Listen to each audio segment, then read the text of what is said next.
Chers amis, bonjour. Nous sommes à quelques heures de se retrouver devant Akadosh Baruch Hu pour qu'il nous renouvelle sa confiance et nous redonne la Torah, son joyau. J'aimerais partager avec vous une petite histoire.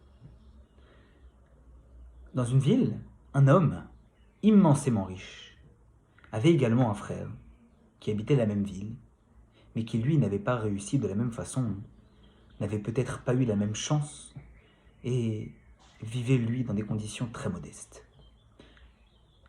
Lorsqu'un jour leur père leur annonce qu'il s'apprête à venir les visiter dans la ville, l'homme, tellement riche, se précipite pour organiser au mieux la plus belle des chambres qu'il a dans sa magnifique demeure, en se disant que, très certainement, lorsque leur papa arriverait dans la ville, eh bien, il faudrait lui trouver l'emplacement où il pourrait être le plus à l'aise. Et ce n'est certainement pas dans la maison de son frère, qui n'avait pas de moyens, où il pourrait se sentir à ses aises. Alors, il se précipite d'organiser la plus belle de ses chambres, sans même daigner discuter avec son frère sur un partage équitable de cette chance qu'il pourrait avoir de recevoir leur papa dans cette ville. Puis quelques jours après, le père arrive. Et alors que les deux frères accourent pour l'enlacer, et que chacun des deux dit à leur père « Papa, viens à la maison », eh bien le père choisit d'aller dans la maison de celui qui n'a pas beaucoup de moyens. Le frère riche se dit que c'est certainement pour ne pas le vexer par rapport à ses faibles moyens qu'il décide de se rendre chez lui. Alors il se dit que dans quelques jours, d'ici 1 ou 2 jours, eh bien cela se passera et il accepterait de venir chez lui. Sauf que 2 jours passent et c'est exactement la même chose. Il reste chez le frère qui n'a pas beaucoup de moyens. Alors, il décide de prendre son courage à deux mains et d'aller en parler avec son père. « Papa, lui dit-il, je t'ai préparé la plus belle de mes chambres qu'il y a dans la maison. Comment se fait-il que tu n'es pas encore venu pour pouvoir être le plus à l'aise possible? Je te servirai des meilleurs mets et je te réserverai des plus belles surprises que notre demeure peut t'offrir. Pourquoi ne viens-tu pas ?» Le père, avec un regard sérieux, regarde son fils et lui dit « Mon fils, si ton frère n'est pas ton frère, alors je ne suis pas ton père. » Mes amis, le Talmud dans Masechet Shabbat, à la page Pevav, nous raconte le déroulé des jours qui ont précédé le don de la Torah. Akadosh Baruch Hu, Rosh Chodesh Sivan, lorsque le peuple juif est arrivé dans le désert du Sinaï, ne leur a rien dit de spécifique. Par contre, le 2e, le 3e, le 4e, le 5e jour, juste avant d'arriver le 6 Sivan, il leur a chaque jour donné des instructions particulières.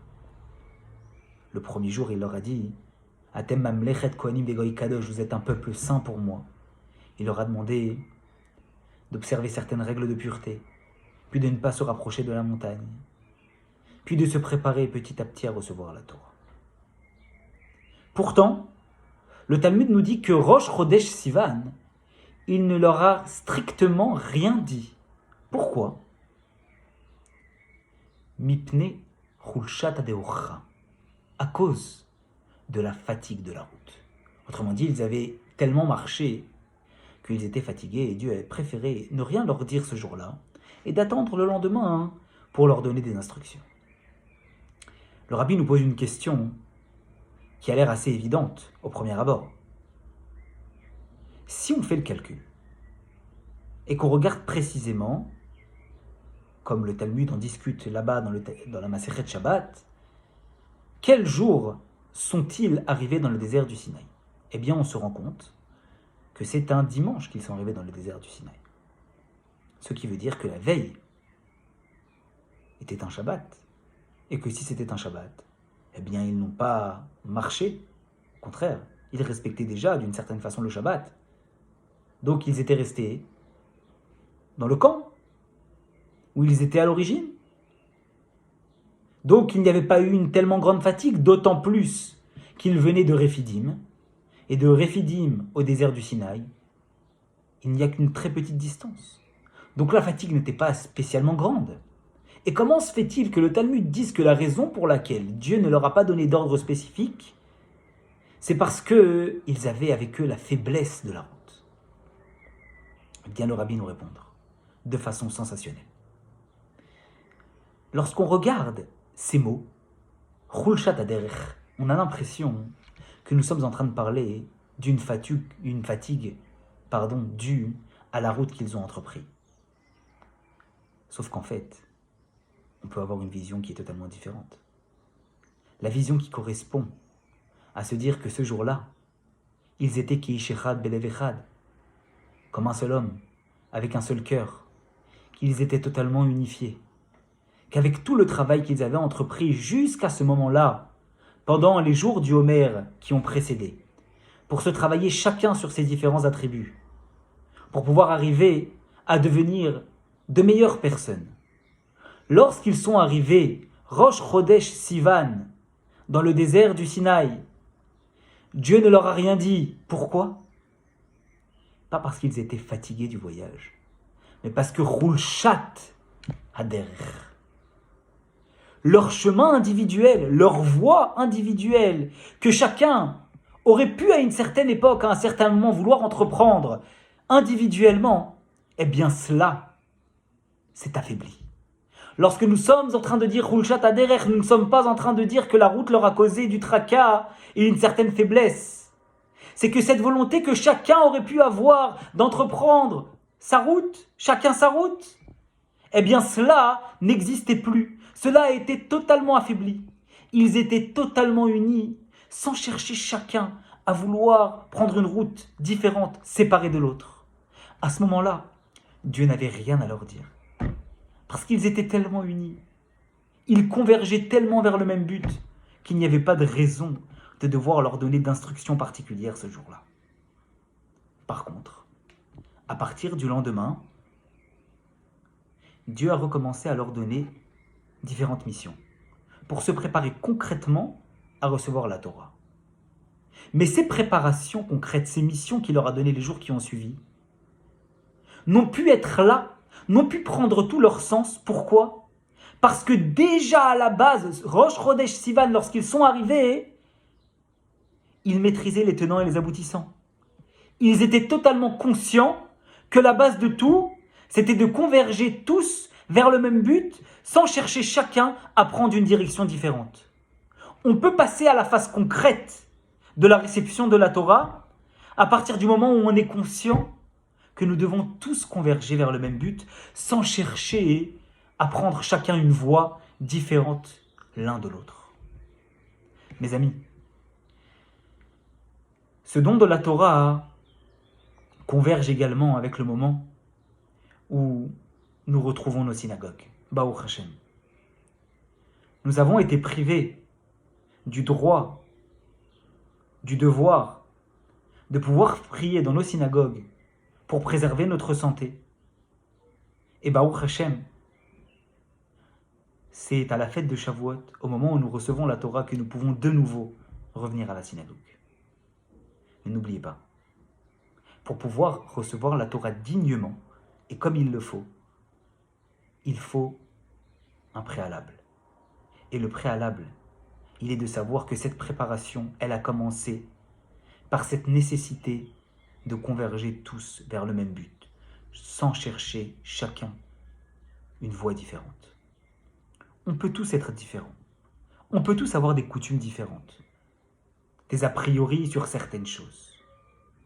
Est venu le moment, aujourd'hui, où nous retrouvons nos synagogues, de pouvoir mettre de côté tous ces a priori, tirer un trait sur le passé et décider d'ores et déjà, et pour l'avenir, de converger tous vers un même but. Celui de se rassembler autour des vraies valeurs que sont la Torah et les mitzvot. À partir du moment où nous réintégrons nos synagogues avec ces valeurs-là, alors toutes les missions qui vont suivre, que Dieu va nous donner, elles vont pouvoir se faire. Elles vont pouvoir être limpides, comme de l'eau qui coule. Il n'y aura plus d'a priori. Parce qu'on aura déjà effectué la base. Et la base, elle est de pouvoir, Be'ezrat Hashem, être unis tous et toutes autour des valeurs de la Torah et des mitzvot, sans chercher à juger les uns ou les autres par ce qu'ils ont fait, pour ce qu'ils sont. Tout ça, c'est du passé. À partir d'aujourd'hui, on retrouve notre synagogue, on doit lui donner toute l'estime qu'elle mérite. On doit la respecter. On doit respecter l'endroit dans lequel on va se trouver. Et on doit respecter réellement tous les gens qui vont se trouver autour de nous. À partir de là, Be'ezrat Hashem, on va suivre le même processus que nos ancêtres ont suivi à l'époque lorsqu'ils ont reçu la Torah. Et de la même façon qu'ils ont mérité d'énormes dévoilements d'Akadosh Baruch Hu lorsqu'il leur a donné la Torah, alors nous aussi, nous allons recevoir de nouveau la Torah et nous mériterons d'énormes dévoilements et d'énormes miracles, en particulier celui de pouvoir se retrouver tous et toutes ensemble dans le 3e temple avec Mashiach à notre tête. Chag Sameach, Shavuot Sameach à tout le monde. Kabbalat Torah Besimcha Oplimiyut, que nous puissions recevoir la Torah avec joie et avec profondeur. Des bonnes nouvelles.